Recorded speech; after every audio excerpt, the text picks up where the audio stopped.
ευχαριστούμε. Ιακωβέτα Στασινόπουλο είναι πρώτος του αγώνα, έτσι κρίναν οι κριτές. Για μάνα να είναι και δύο νικητές, πολύ καλά περάσουμε και τους δύο. Να έρθουν δίπλα μου, έρθε και ο τρίτος του αγώνα. Ελάτε να τους χειροκροτήσετε, ελάτε προς τα δω. Στασινόπουλο, το Μωρή Στασινόπουλο, συγχαρητήρια για την πρώτη θέση.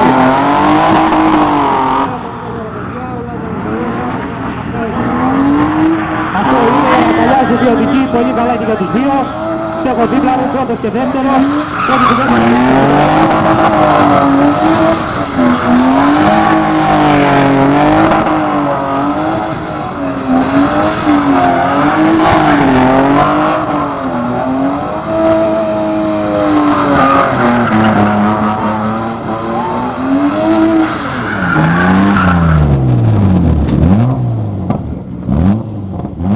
Ευχαριστούμε και τον Πάχα για το θέαμα. Λοιπόν,